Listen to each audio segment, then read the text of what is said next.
How do we feel about Jimmy Butler trolling Marcus Morris at the free throw line here? Awesome. I'm pretty much always on team Jimmy Butler. Yeah. Right? Yeah, that was awesome. If I was Marcus, I would have smacked his hand though. Hard. I feel like you need to go. Because we're going to play the clip. You know we're going to play the clip, so you got to come at it right. Welcome to The Jump. I'm Rachel Nichols, the Texas twosome, back in the building together. Our NBA insider, Mark Stein. Our 2003 NBA The real champ, Steven Texan. Jackson. So how long have you guys known each other? Wow. Not long enough. A while though. It's never long enough. We're over the decade mark, though. Oh, yeah. Well over the decade. 15 years at least. At least. And this show could make it 2 decades. Exactly. It was the snap heard round the NBA last night, people. Andrew Bogut's leg breaking 58 seconds into his debut with the Cleveland Cavaliers. LeBron said he could hear the bone crack from across the court. Bogut said he knew his leg was broken the moment he went down. Now, on the one hand, it is hard to say the Cavs will miss a guy who played less than a minute of basketball for them. But while in actual game time, Bogut barely got his socks sweaty, he had been part of the Cavaliers' game plan this season for much, much longer. This is GM David Griffin in the moment last night. You can see the reality of this injury washing over him. Just a few days ago, Griffin told our Zach Lowe he'd been targeting Bogut for a buyout before the season even started. Then Bogut got traded, and he waited for the actual buyout negotiation. He waited out Bogut through waivers. He then fought off 3 other teams to get Bogut to sign with Cleveland, despite that the Cavaliers had the least amount of salary cap space to offer.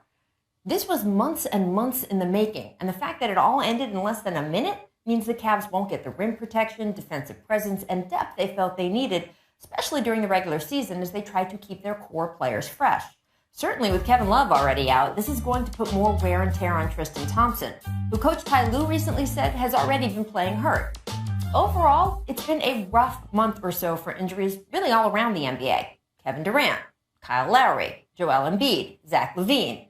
We feel bad for the guys who are hurt and for all the hours of rehab they're going to need to do when no one is watching.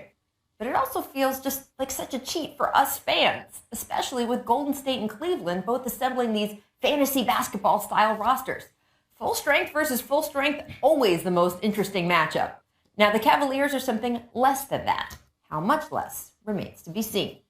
So, guys, how much does Bogut being hurt affect your view of the Cavs' title chances here? A little, a lot, or not at all? You go first, Dex. Well, right now with KD being out, it doesn't affect them at all because I think they really have a better team than Golden State without KD. Now, having Bogut, it would have helped to change the defense a lot. But right now, with both of those teams being beat up, I'm leaning towards the Spurs either way. I'm only going to say... Wait, the Spurs either way? Mm-hmm. Oh. Right now, teams are too beat up. Well, that's it. Okay, so it's a little, only a little, if Golden State is the finals opponent. If you are right, and it's the Spurs, then they miss Bogut a lot. Right. And like you alluded to in the open, the Cavs had a wish list. It was Bogut and Darren Williams. That was their dream scenario coming out of the buyout market.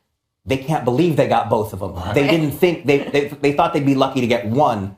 They got both of those guys, and now they've already lost one. So it is a blow. There's no question. We've had no official word on how long he's out, but you got to assume he's just out for the rest of the season, the playoffs. Well, the bruised tibia that Durant suffered has put his season in question. This is a fractured tibia. Yes, and I mean, there's questions now if his whole career could be question. over. You feel sorry for Bogut because he's a good guy, man. I played with him in Milwaukee. I think he was going to help the team.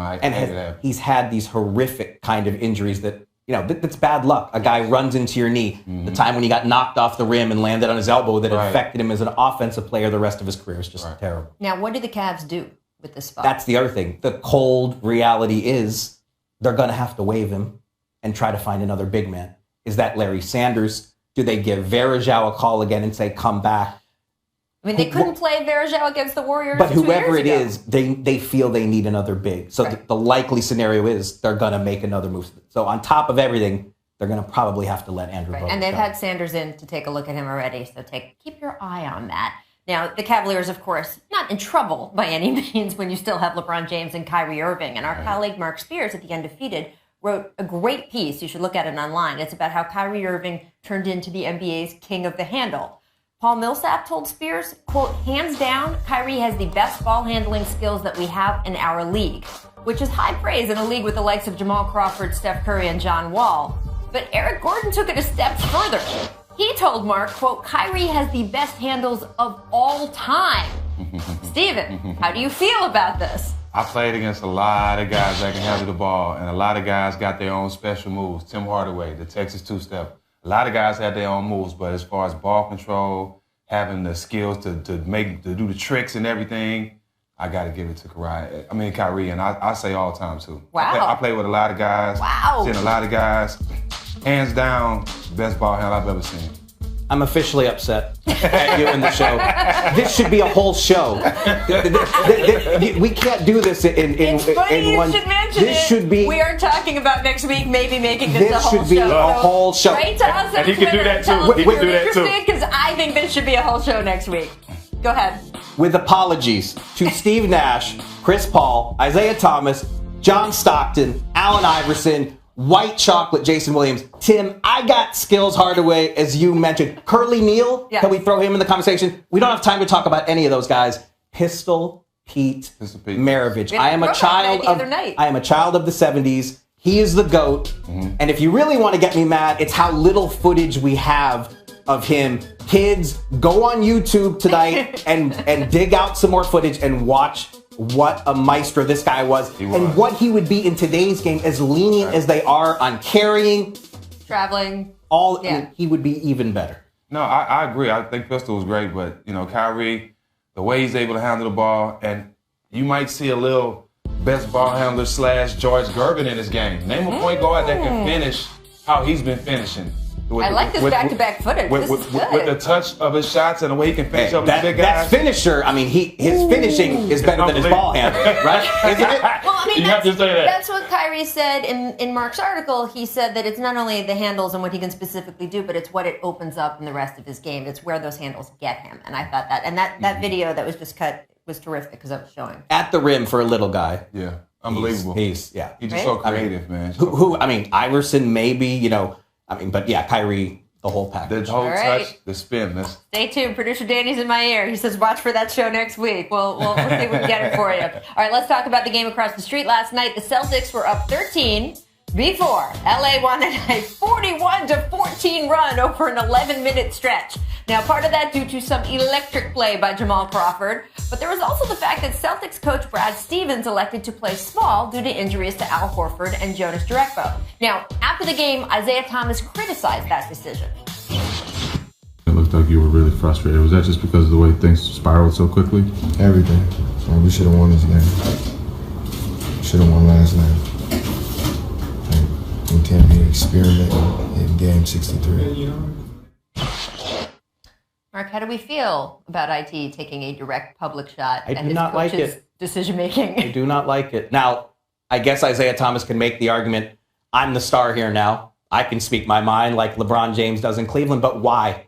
Why go there and why create a distraction for your team? Now, we're going to have a microscope on the relationship between Isaiah Thomas and Brad Stevens. Is that what the Celtics need when they're trying to hold off Toronto and Washington for the number 2 seed?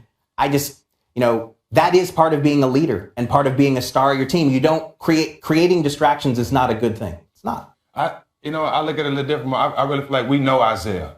Everybody know he's not that guy to try to bash his coach or bash his teammates. Everybody know this is a great kid. I think it wasn't to really demean the coach. He just felt like as a team, they made a decision to do something out the norm. And I don't think it was strong with the coach. I just think he felt like they should have won that game. And what they've been doing to be successful, they should have stuck to it. And look, maybe in the locker room it won't be a big deal. Right, maybe players will look on the outside looking in. But on the media side, that's like we're going to seize on that. And now it's for X amount of time, it will be a thing. Well, it's a thing, too, more so because it's been such a love fest over there. And Isaiah Thomas has talked very openly about the fact that Brad Stevens is the one who believed in what he could do instead of looking at what he couldn't do. And that's all still there, obviously. That's all true. It's not like we're pretending that there's some terrible feud in Boston. No. But it is interesting. And I'm curious, Stax, if as a player, sometimes you feel like going public or going to the media is the only way to get your voice heard a little bit because the player-coach dynamic, no matter how good things are, coach is still in charge. But when you're the star player, you don't have to go to the media. You have enough respect from the coach to be able to sit down with him and talk to him and tell him what you're uncomfortable with. And that's the best way to handle it. But when you don't feel you're trying to demean anyone and you're just speaking your mind and answering the question, that's a different story. Let's also not forget, Brad Stevens is a coach who has vociferously defended Isaiah Thomas against all of the know-it-alls in the media who point to the defensive metrics that show he is maybe the worst defensive player in the league. And Stevens is constantly defending him on that. So that's why I take issue with it. And I will say, because of that, I think the relationship is solid. And you're saying because of that, he should just keep his thoughts to himself in public. We'll see. All right, Hawks coach Mike Budenholzer benched Dennis Schroeder early in the third last night for arguing with Dwight Howard while Steph Curry drained an open three. Now, after the game, Schroeder said, quote, "I don't understand coach's decision." Coach Bud said, "We need to learn to play together and stay together for 48 minutes. So we talked about Isaiah questioning his coach. Stacks, now you got Schroeder openly questioning his coach, and for a very specific reason.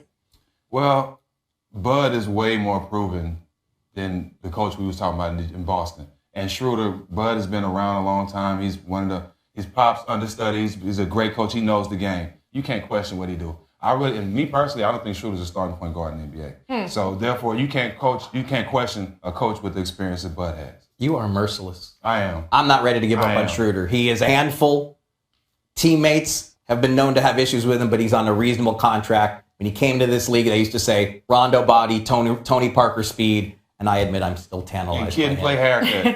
Although I do understand what Bud did, because it's more of a discipline move than anything else. All right, Chandler Parsons. We all know the 4-year, $95 million deal he signed with the Grizzlies this offseason.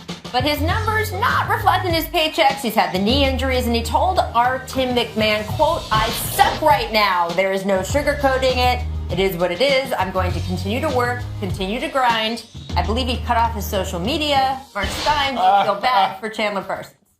I feel sorry and not sorry. On one hand, he's got that amazing contract. And supermodels are relentlessly chasing after him, so I don't think anyone's feeling sorry for Chandler Parsons. But injuries suck.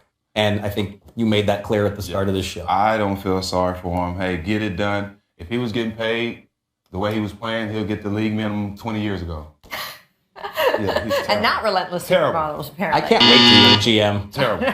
Make or miss time. That's what that buzzer is for. Make Waiters Island. Dion Waiters banking in the deep three to sink the Cavs last night.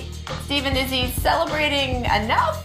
Too hard to not call bank, you know? I mean, hey, you didn't call bank and still go win. I've hit a couple of bankers that didn't call it. Count it. Are you Did you dance for an hour after you made it, though? I dance for an hour and do all that. No, but that shows he's not used to making big shots. I believe Zach Lowe is the property manager at Waiters Island, right, Mark? So are you buying on Waiters Island? Are you buying on the Heat right now? You think they're going to make the playoffs? Yes. Yes? What about you, Steven? I don't know. Not sure. You could see Heat Cavaliers opening round matchup. That could be kind of interesting, right? Pat Riley said the other day that LeBron James leaving rocked the franchise like nothing else in the franchise's history. So I would assume those comments would come back if they do face each other in the first round. It's going to be interesting. It's getting that point, right, Mark? You got how many days left? 6 weeks, I think, left into the playoffs. Less than 6 weeks. Yeah, five more rankings Getting Mondays. good. We will be back here tomorrow to talk more about it. Thank you to Mark Stein, Steven Jackson. We'll see you 3 o'clock Eastern on ESPN. Bye. I'm Michelle Beadle. You're next.